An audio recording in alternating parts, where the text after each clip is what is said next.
The sting of my sister's hand across my face, in front of 200 people at her own wedding, wasn't just physical.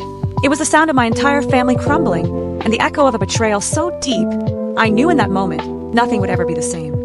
The champagne flute trembled in my palm as I watched Sabrina glide across the Ritz-Carlton's grand ballroom. Her custom Verawang gown, a cascade of liquid silk, shimmered under the chandeliers. 200 guests had gathered to witness her fairy tale wedding to Derek, a brilliant investment banker she'd met a mere 8 months prior. The irony wasn't lost on me. She was marrying for money, while demanding I give up everything I'd earned. I'm Vivian, 32 years old, and I have worked myself to the bone to get where I am. While Sabrina was busy playing house with a string of lovers in her 20s, I was pulling all-nighters in law school, then clocking 70-hour weeks at a top Manhattan firm. 5 years ago, I took the biggest risk of my life, founding my own firm specializing in business litigation. It paid off spectacularly. Last year, a massive settlement allowed me to buy a penthouse overlooking Central Park. My sanctuary, my reward. And now, everyone claimed it belonged to them. Vivian, darling, you look absolutely radiant. My mother, Diane, approached, her smile that familiar, phony warmth she reserved for when she wanted something. Her silver hair was perfectly coiffed, her navy dress costing more than most people's monthly rent. We need to have a little family chat. My stomach sank. Family conversations in the Morrison household were never good news. Mom, it's Sabrina's wedding day. Can't whatever this is wait. I began, but then, seeing their faces, I knew it couldn't. My father, Robert, appeared beside her, his expression hard. At 58, Dad still commanded attention in his fitted tuxedo, but his eyes held that unmistakable disappointment that had haunted me since childhood. We'd been discussing your living situation, he stated. My living situation? I sat down, needing both hands free from my champagne, a desperate attempt to steady myself. What about my living situation? Well, honey, Mom's voice took on that sickeningly sweet tone. You know how Sabrina and Derek are starting their family? They're going to need more space than that tiny apartment Derek's been renting. I blinked. They're not even pregnant yet, Mom. But they will be soon. Sabrina's voice cut in, joining our little circle, her new husband's arm around her waist. At 28, she was undeniably attractive with her auburn hair and green eyes, but her calculating expression always made my skin crawl. We're planning to start trying right away. Congratulations, I murmured cautiously, a knot tightening in my chest. I'm sure you'll find a lovely place to raise your family. We already have, Sabrina replied, her smile bright, predatory. We want your penthouse. The words struck me like a physical blow, a punch to the gut. Excuse me. Now, Vivian, before you get all defensive.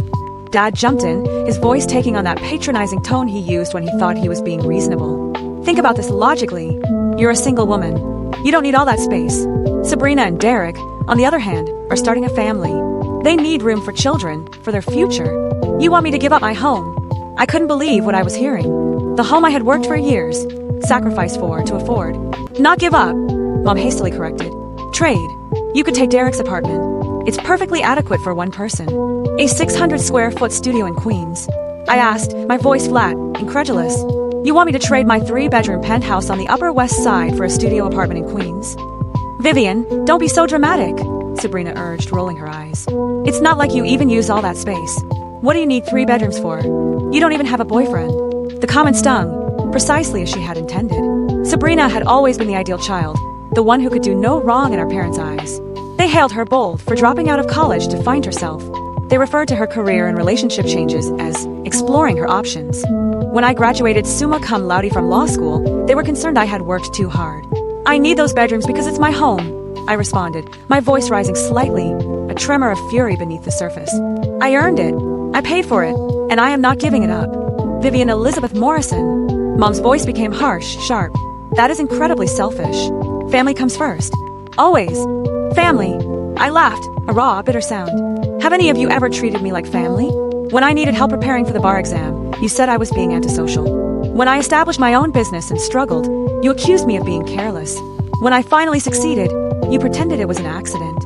That's not true, Dad said, but his voice lacked conviction, a hollow echo in the grand ballroom. Isn't it? I challenged, my gaze sweeping over their faces. When was the last time any of you inquired about my life, my career, my happiness? But as soon as I have anything you desire, suddenly I'm family dead. Sabrina stepped forward, her face reddening with rage. You know what your problem is, Vivian? You've always been jealous of me. You can't stand that I'm getting married, that I'm going to have a family you'll never have. I'm not jealous of you, Sabrina, I said, my voice quiet, cutting. I'm disappointed in you. Disappointed? She laughed harshly, a brittle, ugly sound. Are you disappointed in me? I'm the one getting married.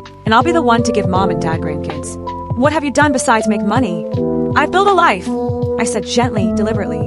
I've worked hard for everything I have. I've never asked any of you for anything. Well, now we're asking something of you, Dad stated firmly, his jaw tight. Your sister needs that penthouse more than you do. It's time you did something for your family instead of just yourself. Robert's right, Mom said, raising her voice, drawing more attention. Selfish children don't deserve success. You've had everything handed to you, and now you won't even help your own sister. The accusation was so ludicrous, so breathtakingly unfair, that I nearly laughed again. A harsh, humorless sound. Hand it to me, I retorted, my voice trembling with suppressed anger. I worked 3 jobs to pay for law school. I lived on ramen noodles for 2 years while building my practice. I've never asked you for a dime. Your sister's kids need real homes, Dad said loudly, his voice carrying across the ballroom, causing several nearby guests to turn and stare. Not some cramped apartment. They deserve better. They're not even conceived yet. I protested, but I knew I was losing this battle. My family was always brilliant at making me feel bad about my accomplishments, at twisting my successes into selfish acts. Sabrina moved closer, her voice low, venomous. You know what, Vivian? I'm done pretending to care about your feelings. I've always known I was the better daughter. I'm prettier. I'm more likable. I'm the one who makes mom and dad proud. And now I'm finally getting what I've always deserved. The words hung in the air between us. A challenge, a declaration of war. Around us, wedding guests began to gather, sensing drama. Some were openly staring, their conversations dying as they focused on our escalating family argument. What do you always deserve? I said softly, almost a whisper, but it cut through the growing silence. And what exactly is that, Sabrina? Everything, she replied simply, her eyes blazing with a chilling triumph. The penthouse, the respect, the life you've been hoarding for yourself. I deserve it all, and I'm finally going to get it. Over my dead body. The slap came so fast I didn't see it. Sabrina's fingers hit my cheek with a piercing snap that rang across the ballroom, a sound that seemed to stop time itself.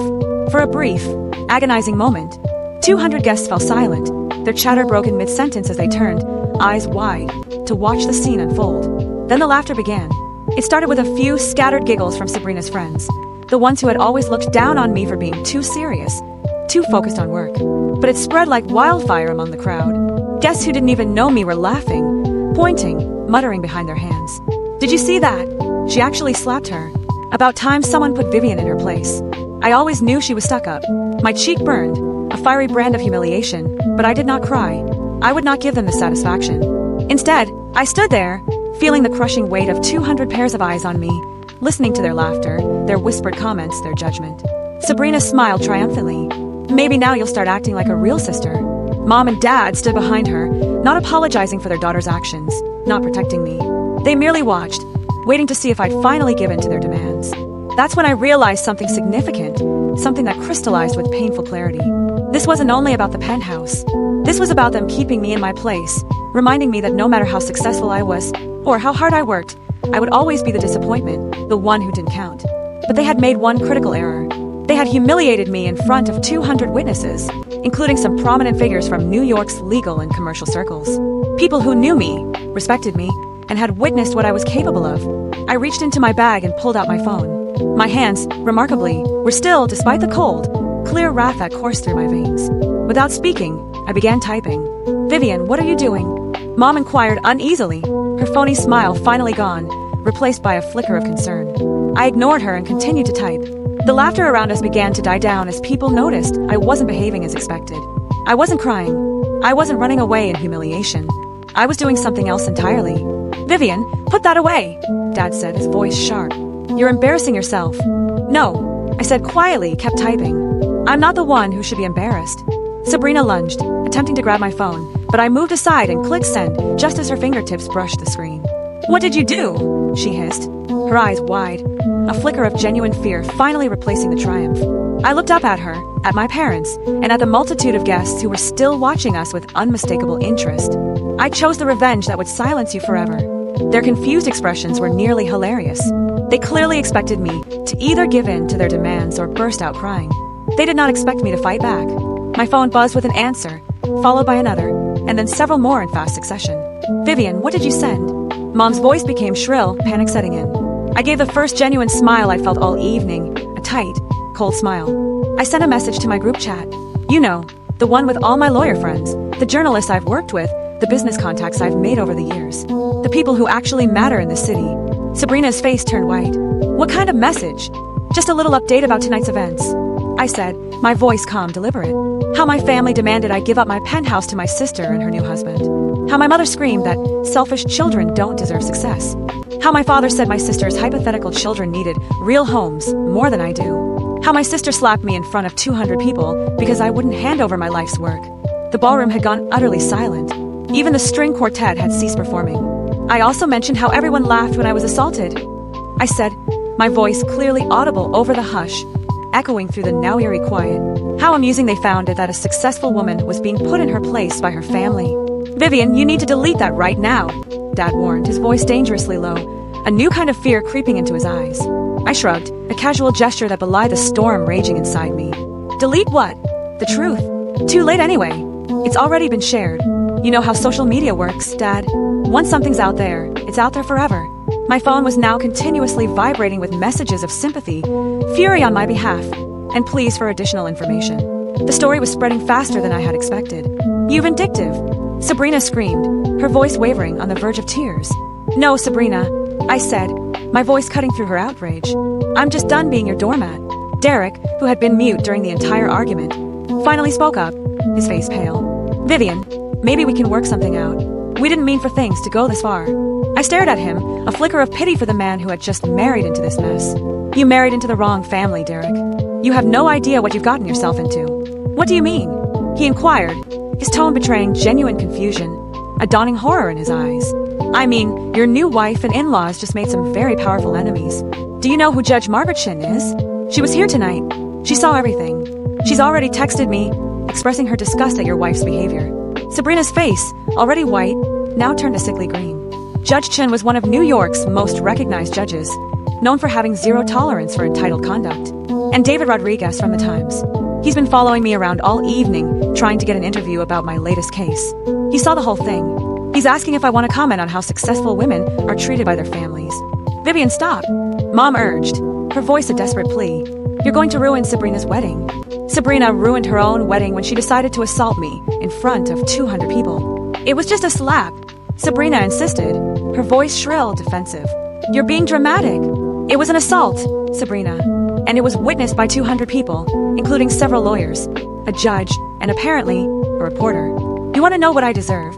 I deserve not to be physically attacked by my own family. My telephone rang. I looked at the screen and smiled, a genuine, if grim, smile. Oh, this is interesting. It's Amanda Walsh from Walsh & Associates. You know, the law firm that handles high-profile reputation management cases. She's offering her services pro bono. Sabrina's face became drained of blood. In New York society, reputation management was synonymous with controversy control. And if Amanda Walsh called, it meant the scandal had already moved beyond my small circle. Vivian, please, Sabrina said, her voice barely above a whisper shattered. I'm sorry. I didn't mean to hit you. I was just emotional. You're sorry. I chuckled, a hollow sound. You're sorry that there are consequences to your actions. You're sorry that you can't just take whatever you want from me without pushback. But you're not sorry for what you did. I am sorry, she insisted, tears finally streaming down her face, ruining her flawless makeup. I'll apologize publicly. I'll tell everyone it was a mistake. Too late for that. The damage is done. And it was. I could see it on the faces of the people surrounding us. The laughter had stopped completely, replaced by uneasy whispers and pointed stares. People who had previously considered my humiliation humorous now looked at Sabrina with disgust. A chilling shift in the social tide. The social media posts had already gone viral. And in New York's affluent circles, reputation meant everything. What do you want? Dad said quietly, defeat evident in his voice. His shoulders slumped. I want you to leave me alone, I stated plainly, my voice ringing with a newfound clarity and resolve. All of you. I want you to stop treating me like an ATM. Stop expecting me to sacrifice my happiness for Sabrina's convenience. And stop pretending that family means anything to you beyond what you can get from me. Vivian, we're still family, Mom murmured softly, her voice fragile, almost pleading. No, we're not. I countered, my voice firm. Family doesn't demand you give up your home. Family doesn't scream at you in public. Family doesn't assault you at a wedding. Family supports each other, celebrates each other's successes, and treats each other with respect. You've never done any of those things for me. My phone vibrated again. This time it was an SMS from my assistant. Vivian, TMZ is calling. They want to know if you are the lawyer who was assaulted at the Ritz-Carlton wedding. What do I tell them? I held the phone up so that everyone, my family especially, could read the message. TMZ is calling. This is about to become a very public story. Sabrina started crying, her flawless makeup streaming down her cheeks, a dark, muddy mess. Vivian, please. This is my wedding day. Don't ruin it. I'm not ruining anything, Sabrina. I'm just refusing to be your victim anymore. What can we do? Derek asked, desperate, looking between us all utterly lost. How do we fix this? I looked at him, then at my parents, and last at my sister, sobbing uncontrollably in her ruined wedding dress. You can't fix this, Derek. This is who they are. This is what they do. They take and take until there's nothing left. And when you finally say no, they attack you for it. The ballroom was beginning to empty now. Guests were making awkward excuses, slipping away from what was obviously a family disaster, a social spectacle gone horribly wrong. Sabrina's beautiful wedding was unraveling, and everyone wanted to distance themselves from the chaos. The penthouse is mine, I said gently, my voice holding an unshakable certainty. I earned it. I paid for it, and I'm keeping it. If you want to live somewhere nice, Sabrina, get a job. Work for it like I did. I can't believe you're doing this, she muttered between sobs. I can't believe it took me this long. When I turned to leave, Dad grabbed my arm. Vivian, wait. We can work this out. Family counseling, mediation, whatever you want. I looked down at his hand on my arm, then up to his desperate face. Let go of me, Dad. He quickly released me, evidently aware of the dire consequences of physically restraining me in light of what had just occurred. There's nothing to work out, I informed them, my voice cold, decisive. You made your choice tonight. You chose Sabrina over me, just like you always have. You chose her convenience over my hard work. You chose her demands over my boundaries. And when I said no, you chose to watch her assault me rather than defend me. We didn't know she was going to hit you. Mom insisted, her voice high-pitched. But you didn't stop her. You didn't apologize. You didn't even check if I was okay. You just stood there and let it happen. I began heading toward the exit, my heels clicking across the marble floor, each step a declaration of independence. Behind me, I could hear Sabrina's weeping, Mom's frantic murmurs, and Dad's angry, defeated muttering. But I did not glance back. At the door, I turned around one more time, taking in the scene.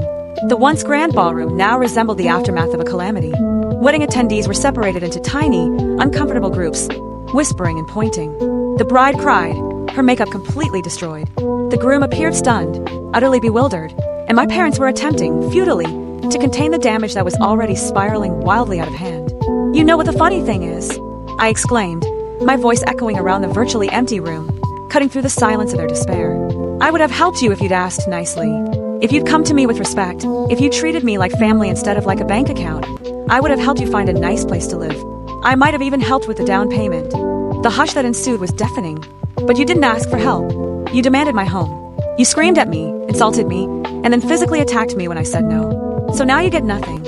I walked out of the Ritz-Carlton with my head held high, leaving behind the devastation of my sister's wedding and the wreckage of my family's reputation. The elevator ride down seemed interminable, each floor a slow descent into a new reality.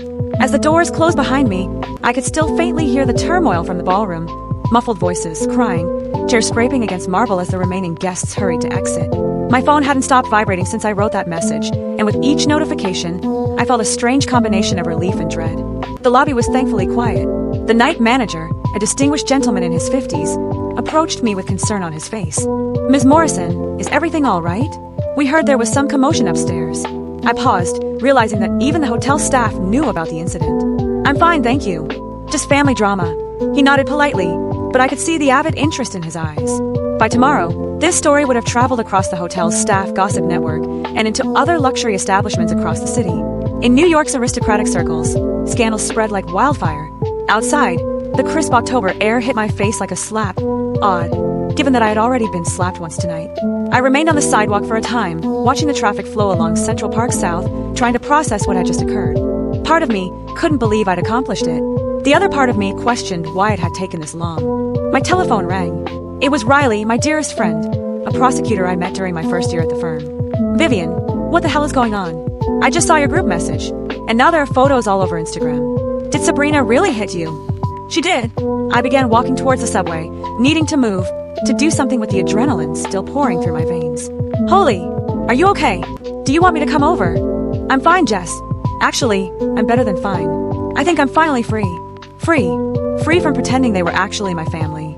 Free from feeling guilty about my success. Free from walking on eggshells every time I was around them. There was a pause at the other end. Vivian, you know this is going to get messy, right? Like really messy. I know, but I'm tired of being the one who always has to clean up their messes. Let them figure it out for once. What about your parents? They're going to be devastated. I paused walking, the thought causing a momentary tremor. Jess, they stood there and watched their daughter assault me in public. They demanded I give up my home for their golden child. They called me selfish for wanting to keep what I've worked for. When exactly am I supposed to start caring about their feelings? You're right, she replied gently. I'm sorry. I know how much family means to you. Family means everything to me, but they stopped being my family a long time ago. I was just too blind to see it. After hanging up with Riley, I chose to walk home rather than use the subway. I needed time to reflect, to comprehend what had just occurred and what was likely to happen next. The 40-block stroll from Midtown to my Upper West Side condo would allow me that time. As I walked, my phone continued to vibrate with messages. Some were from coworkers who had attended the wedding and expressed their shock and support. Others were from friends who had seen the message circulate on social media. A handful were from journalists who had somehow obtained my phone number and wanted quotes on the incident. Patricia Winters, the senior partner at my old firm, sent the most startling message. We had parted on good terms when I left to start my own practice, but we rarely spoke anymore. Vivian, I only found out about this tonight. I want you to know you have my full support. What happened to you was terrible, and I applaud you for sticking up for yourself. Please call if you have any questions. Reading her message, I felt tears well up in my eyes for the first time all evening. Not tears of anguish or pain, but tears of gratitude. Here was someone who hardly knew my family and had no duty to help me. Yet, she offered it because it was the proper thing to do. It made me understand how mistaken my family had been about me. They depicted me as a selfish person who only cared about money and achievement. However, the messages flooding my phone painted a different narrative. They came from people who knew the real me, the person who mentored younger associates, did pro bono work for victims of domestic violence, and volunteered at legal aid clinics despite working 80-hour weeks. By the time I arrived at my building, I had over 200 messages and missed calls. My doorman, Luis, stared at me with alarm as I walked into the lobby. Miss Vivian, you okay? You look like you've had a tough night. Luis had been working in my building for 15 years. He had seen me through law school stress, relationship breakups, employment changes, and many late nights. He knew me better than my family did. I've had better nights, Luis, but I think things are going to get better from here. He smiled. That's good to hear. You deserve all the happiness in the world.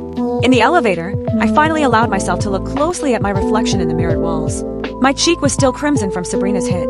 My hair was somewhat unkempt, and my makeup was smudged, but my eyes were bright and focused. I resembled someone who had been through battle and emerged victorious.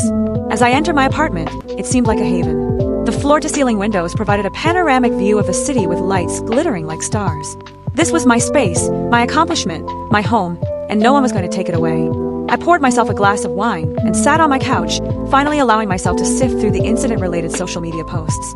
Someone had filmed Sabrina slapping me, perhaps thinking it was humorous at the time, and put it on Instagram. The video had already been posted hundreds of times, and comments ranged from indignation to support. This is disgusting. Who hit someone at a wedding? That lawyer is my hero for refusing to back down. The sister is certainly entitled AF. Whether in a family or not, assault is assault. I can't believe that everyone was laughing. What is wrong with people? However, it wasn't just random internet users commenting. I recognized names from New York's legal community, business heavyweights, and even a few celebrities who had reportedly watched the tape. The narrative was taking on a life of its own, reaching well beyond Sabrina's wedding.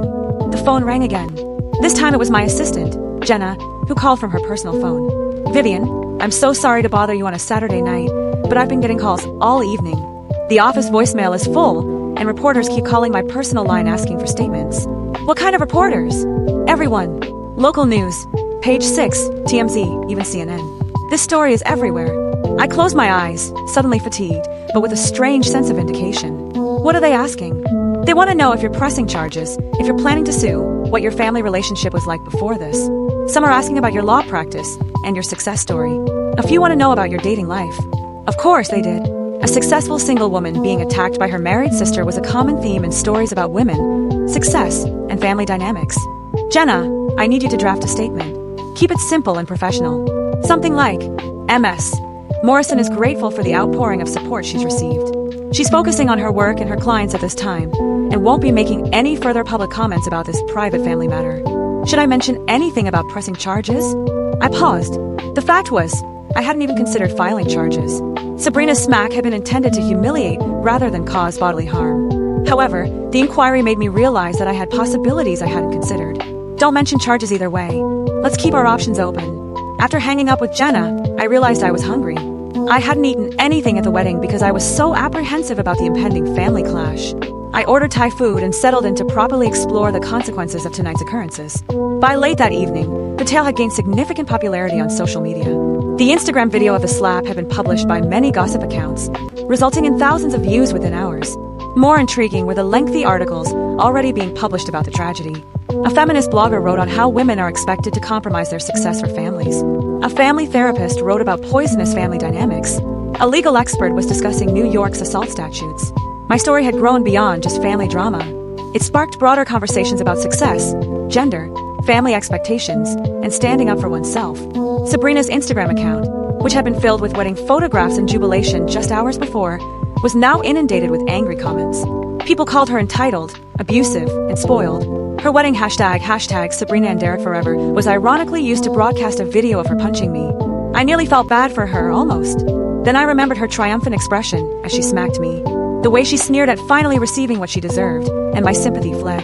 My dinner arrived, and as I ate the pad thai, I began receiving calls from unexpected sources. My college roommate, whom I had not spoken with in years, contacted me to express her support. A cousin on my father's side, who had always been the family's black sheep, contacted me to discuss her own experiences with mistreatment by relatives.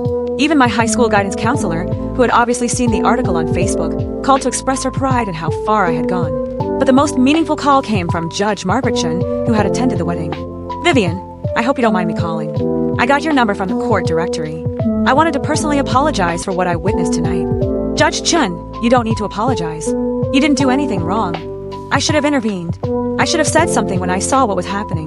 Instead, I just stood there like everyone else. You were a guest at a wedding, not a referee at a family fight. Perhaps, but I've been thinking about it all evening, and I keep coming back to something. That wasn't just family drama, Vivian. That was a pattern of abuse. Emotional abuse, financial abuse, and then physical abuse. I've seen it too many times in my courtroom. Her comments struck me like a physical blow, a different kind of slap that hit me deep in my core. I'd been so concentrated on the slap and the demands for my penthouse that I hadn't given much thought to the wider picture. But she was correct. This was more than simply one awful night.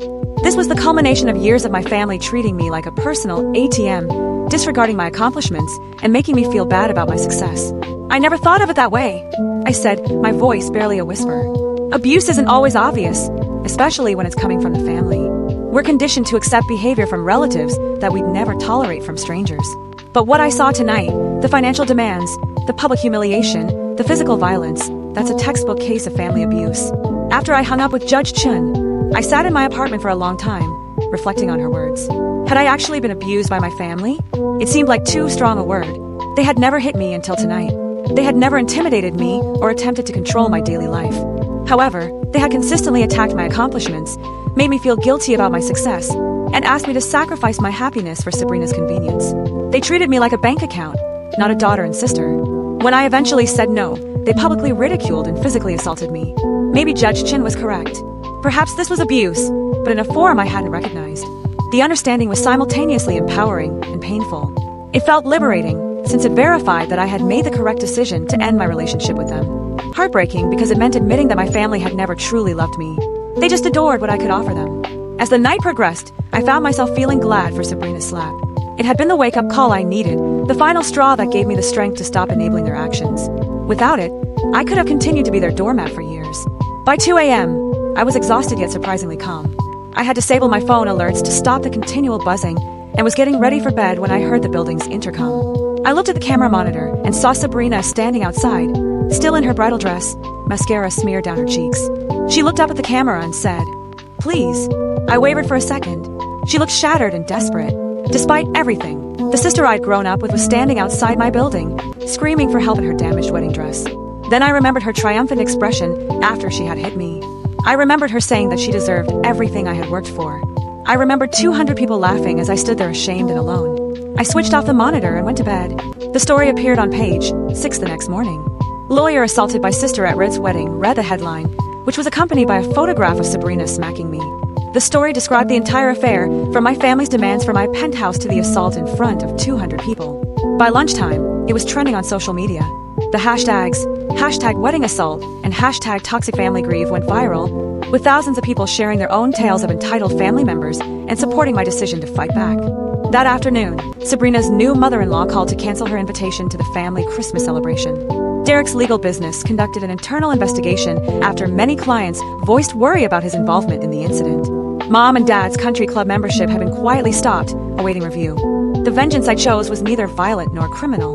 It was just the truth, enhanced by the power of social media and the relationships I had spent years cultivating.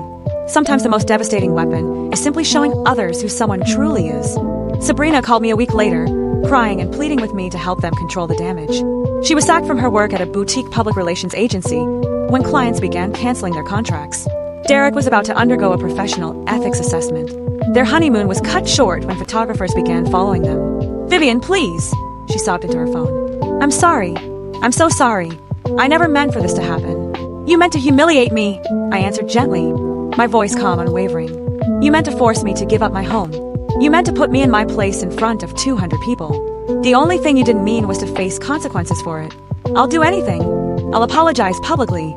I'll tell everyone I was wrong. Sabrina, stop." I was sitting in my penthouse, admiring the view of Central Park that I had fought so hard for. "You can't apologize your way out of this. You can't take back what you did, and you can't force me to forgive you just because you're finally facing consequences." "But we're family," she muttered, her voice broken. "Family doesn't assault each other, Sabrina. Family doesn't demand sacrifices they're not willing to make themselves. Family doesn't laugh when one of their own is humiliated. I know I messed up, but please help me fix this. I can't fix this for you. This is something you have to live with." She hung up crying, and I never heard from her again. 6 months later, Sabrina and Derek got divorced. The stress of the incident, along with the financial strain of both losing their jobs, had ended their marriage before it had even truly begun. Sabrina returned to live with our parents, who were experiencing their own social exile. Dad's business struggled as customers distanced themselves from the family, which had become associated with entitlement and selfishness. Meanwhile, my practice flourished. The attention, while initially unsettling, eventually worked in my favor. I became known as the lawyer who refused to be intimidated and stuck up for herself, even if it meant standing alone. New clients contacted me, particularly because they had heard about my refusal to back down. I never got my family back, but then I realized I hadn't truly had them to begin with. I had a group of people who regarded me as a resource to be used rather than a person to be appreciated. Naturally, I retained ownership of the penthouse. I eventually turned one of the extra bedrooms into a home office, and the other into a guest room for my closest friends. The space Sabrina had stated I didn't need was filled by the relationships I formed with people who respected me for who I was rather than what I could provide them. Sometimes I wonder if I could have handled things differently, if there was a way to keep my boundaries while not hurting my family. But then I remember the sound of that slap booming throughout the ballroom. The laughing of 200 people and Sabrina's triumphant expression when she thought she had won. I chose the revenge that would permanently silence them. And it worked. They never asked me for anything else. Even though it was unexpected, the silence was just what I had hoped for. In the end, I realized that sometimes the best revenge isn't getting back at someone. Sometimes it is simply refusing to let them get away with it. Sometimes it is standing up and saying, "No, you don't get to treat me like this anymore." And sometimes, that's enough to shift everything. What about you? Have you ever had to draw a hard line with family or friends who expected too much? Tell me what you think in the comments below. I really want to know.